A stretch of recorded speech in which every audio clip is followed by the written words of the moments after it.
So you're constantly looking at how much money am I gonna have coming in when, and how are all the terms of my legal contracts and purchasing, so that the money coming out is gonna leave me with positive cash flow, okay?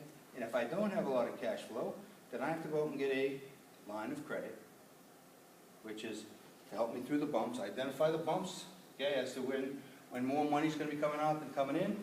I identify those bumps, I go to the bank with my pro forma, my business plan, etc., show them, here's what I need a line of credit for this period of time, and here's the typical flows of money coming that way. But you have to pay for that cash flow. Most businesses are designed for free cash flow, which means you designed the overall enterprise and you negotiated your contract so that your money wouldn't be going out until you had enough money coming in, so you didn't have to go and pay, the VIC, the loan shark, for your money. Okay, anyway, so that's how it typically goes. And so we're going to be talking about all of these things over the next few days. So let's talk about what can go wrong. Okay, what can go wrong with everything that this little video covered. Okay, so think about risk management. What can go wrong where, because of budgeting, planning, okay, it can render you unprofitable, or dysfunctional, whatever. What's the worst thing to go wrong? You spend too much, not making anything carry over. Okay, so you have, your spending was over, okay, and to the video, if you are a small business person and you're doing it for a corporation and it went over, your contract, if they had a fixed contract with a maximum on it, who's paying? You are. And they mentioned the word, the risk management 10%. What you usually hear in the industry is contingency. What they usually do, most corporations, they give you a budget. So let's say you have a $500,000 budget that's fixed, and you have a 10% contingency, okay? That's what's usually called, not usually called a risk management budget. It's usually called, so because you can never be exact as to what's going to go under or over, okay? And that doesn't mean you get to spend it unless you can justify why you had to spend it. Okay, so you can overspend, okay? But just think of bad things that can happen that can ruin you financially. I'm thinking of the big one, I already mentioned it. Okay, you have your premier sponsorship, okay? This is a relationship you have with a company, and they are paying big money. Not only that, not only are they paying you big money in order for them to have their name and have all of the face time, so they get to monopolize they're on every panel, they're the keynote speaker, they're in every advertisement and promotion for this thing, etc. So they come across as,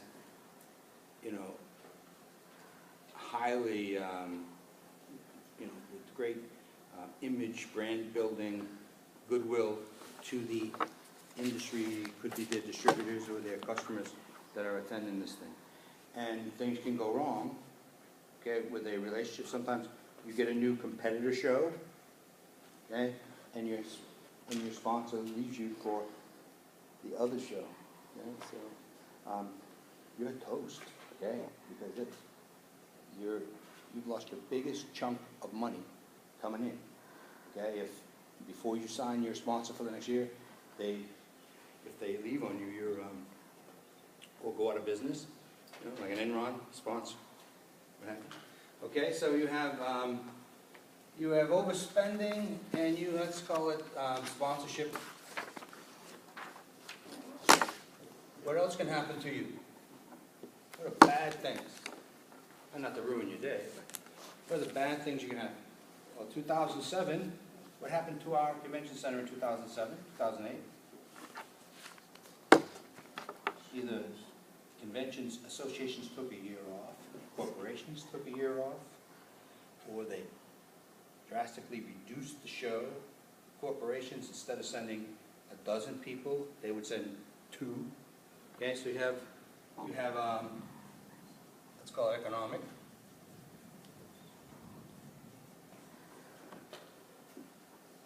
Yeah, it can totally kill you unless you remain highly flexible, okay? So that when it happens, and you're staying with your finger on the pulse of the economy and all of these things, what can you do? If you say, okay, oh, I lost a sponsor, I think I can get a little smaller one, and this is definitely going to hurt us, so we can expect 30% less people, okay? The cost of fuel and air transportation for my staff and others is up, so for transporting, et cetera, I gotta do that. So what other things, what other bad things can happen? We talked about the competitor, right? Yeah, these are all risks. You have a competitor who has a new technology show, and they got a huge sponsor, and now the exhibitors aren't going to go to both, okay? So you may lose half of them, or all of them, to another show if they have a high-profile sponsor and a solid program and a attractive site upcoming, because I've seen it happen. Okay. Okay. So what else? What other bad things can happen?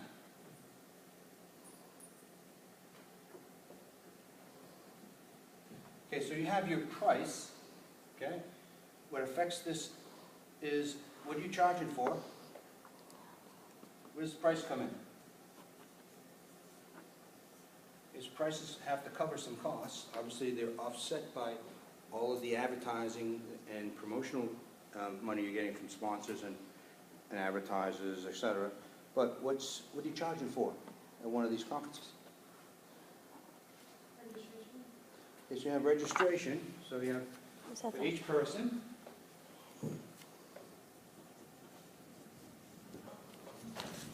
So everyone that's a member of the association per person, they're going to pay this.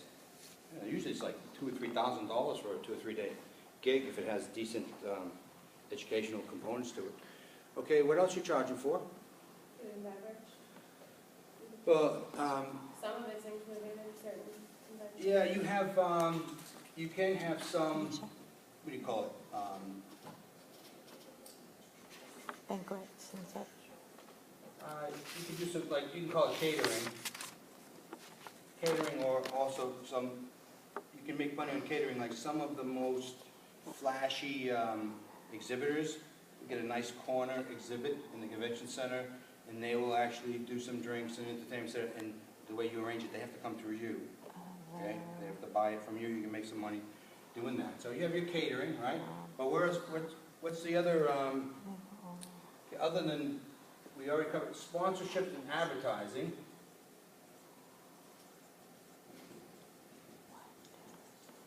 And so you usually sell a package deal, okay? So you get a package deal where I'm a sponsor. Here's my package deal. So what do I get for my package deal? Exhibit space. I'm going to get an exhibit space. What else? You could also ask for room nights included. Okay, for a package deal, yeah, you could. A lot of times they don't, but they do have not only the space, but preferred space. Have you ever been to a trade show where you go to certain parts of the trade show where there's sagebrush blowing, where nobody goes that deep, whatever, and there's people there with their drowning in their own pens and crayons that they wanted to give away because they didn't get preferred placement. So for the right sponsorship, you get the, let's call it the preferred location, and you also get a, obviously the exhibit, you also get like a package of like ads, so many banners. Okay, you could get the, the bag that everyone walks around with. There's one of these, I got 4 million of them. This one is from vacation guard, vacation, peace of mind. This is from ARDA. Somebody sponsored the bag that year with vacation guard, it's insurance company, et cetera. There's one of these, and there's always a, that's one of the high-profile things with everyone checking in gets one. So you also get your, they always have these video things that are going on through the entire conference. So they call it like ARDA, Convention Video. And for the right partnership, your executives are interviewed by the video team, and then this loop that goes on in everyone's hotel room and all over the place. So they get that type of exposure, and exposure in the newsletter and ads, etc. Okay, so those are the sponsorship, okay? But the other money coming in is from the exhibitors, okay? And you have to have exhibitors because that's people come to see what their competition's doing, find out what's going out there, what products, new products and services are out there, etc. And you have to sell them. You have to market to them. You have to promote to them. That's why having the right sponsor is key, because if you have the right sponsor, they are wired to the target market of exhibitors because they're such a big company. So Oracle, for example, Oracle is